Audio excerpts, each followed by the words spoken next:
আসসালামু আলাইকুম। আবারও হাজির হলাম আপনাদের মাঝে নতুন আরেকটি ভিডিও নিয়ে। আপনারা দেখতে পাচ্ছেন আমাদের সামনে একটি আউরোসের মনিটর আছে এবং এটি একটি কার্ভ মনিটর। মডেল নাম্বারটি দেখতে চাইলে দেখতে পারি। তো সর্বপ্রথম আমাকে দেখে নিই আমরা আসলে সমস্যাটা কি। কাছে যাই, কাছে গেলে দেখতে পাচ্ছেন এই যে প্যানেলগুলো সবই ডাবল হয়ে যাচ্ছে। এখানে চেহারাগুলো খেয়াল করুন, দেখুন ডাবল হয়ে গেছে। আর এখানে যে সিগনেচারটি আছে, তো এটা মূলত একটি 27 ইঞ্চি মনিটর। এর আগেও আমরা এই মডেলের কাজ করেছি, তবে আজকের মডেলটি কিছুটা ভিন্ন আছে। মডেল একই কিন্তু প্যানেল ভিতরে ভিন্ন। তো যাই হোক, আমরা এটা দেখার চেষ্টা করবো যে কী করা যেতে পারে বা আমরা কী করতে পারি। আর যেহেতু ভিডিওগুলো শুধুমাত্র আমরা ব্যবহারকারীদের উদ্দেশ্যে তৈরি করি, এখানে ফুল ভিডিও পাবেন না। যারা ইউজার আছেন তারা ভিডিওটি দেখে কনফার্ম হতে পারেন যে আমাদের এখানে রিপেয়ার হয় কিনা। তো আপনি দেখতে পাচ্ছেন এই যে মডেলটি হল CB27F আউরোসের। হ্যাঁ, আর এখানে টোটাল ইনফরমেশন দেওয়া আছে, আপনারা চাইলে নেটে যে সার্চ করে দেখে নিতে পারেন। তো এখানে যে সমস্যাটা মূলত এটা হলো একটা প্যানেলের সমস্যা। আমরা এই প্যানেলটি রিপেয়ার হয় কিনা সেটা দেখবো, তবে এক পার্টটি খুলে ফেলছি অলরেডি। জাস্ট আমরা সিস্টেমটা দেখে নিই। সর্বপ্রথম দেখে নিই এখানে আসলে আউট আমাদের কি আছে। এখানে দেখতে পাচ্ছেন দুইটা HDMI, একটা DP, আর এগুলো হলো সব হলো USB 3। কেউ যদি USB চালাতে চায় সেক্ষেত্রে একটা কেবল ইন করতে হবে, এরপর আউটপুট পাবে। আর এখানে আছে সাউন্ডের ইন আউট। তো যাই হোক, আমরা ইন আউট বা যেটাই হোক আছে।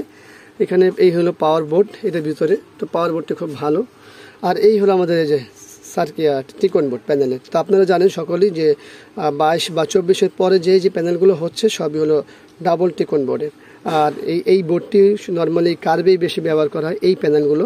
তো আপনারা দেখতে পাচ্ছেন এই প্যানেলগুলো কার্ভেই ব্যবহার করা হয়। তো এখানে যে আইসিটা দেখতে পাচ্ছি আমরা, দেখেন কীভাবে আঠা দিয়ে দিয়েছে একবারে, যাতে করে কোনো রকমেরই ডাটা সংক্রান্ত কোনো সমস্যা আইসির থেকে না হয়, সেই জন্য এইভাবে ঘাম দিয়ে দেওয়া। আর এখানে আমাদের এই যে ড্রাইভার কয়েলগুলো দেখতে পাচ্ছেন, এখানে কয়টা কয়েল আছে দেখতে পাচ্ছেন, 1 2 3 4 5টা কয়েল টোটাল ব্যবহার করা হয়েছে। আর এই হলো আমাদের DC টু DC আইসি। আর এই পাশটিতে কি ব্যবহার করা হয়েছে, এই পাশটিতে আসলে উল্লেখযোগ্য কোনো কিছুই ব্যবহার করা হয়নি। এটা জাস্ট হলো এই পাশে সাপ্লাইয়ের জন্য এই ত্রিকোণটি ব্যবহার করা হয়েছে। আর যা কাজ করা হয়েছে সব এই পাশে কাজ করা হয়েছে। এটা হলো আমাদের মূলত মেমোরি, যেটাকে আমরা বায়োস বলে থাকি, অনেকে বলি।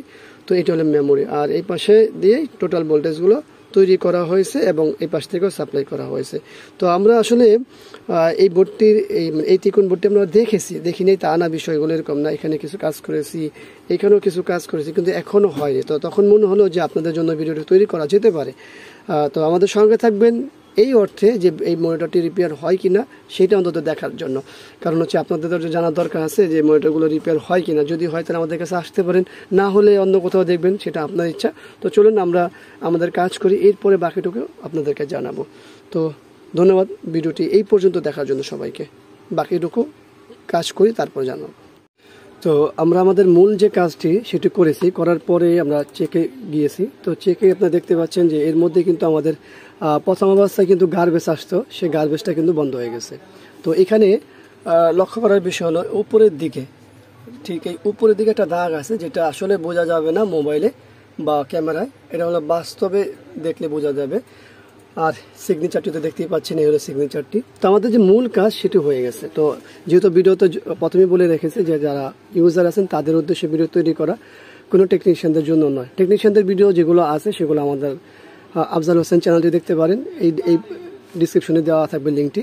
সেখানে পরিপূর্ণ যেই কটা ভিডিও আছে পরিপূর্ণ কাজ দেখানো আছে। ওই ভিডিওগুলো দেখে আপনারা চাইলে কাজ শিখতে পারেন, যে কোনো ইনফরমেশন নিতে পারেন। তো সবাইকে ধন্যবাদ। ভিডিওটি ভালো লাগলে লাইক, কমেন্ট, শেয়ার, অবশ্যই আমাদের এই চ্যানেলটি সাবস্ক্রাইব করবেন, পাশে থাকা বেল বাটন চাপ দিয়ে রাখবেন। আবারও দেখা হবে অন্য কোনো বিষয় নিয়ে। আজকের মধ্যে এখানে বিদায়। আল্লাহ হাফেজ। আসসালামু আলাইকুম রহমতুল্লাহি ওয়া বারাকাতুহু।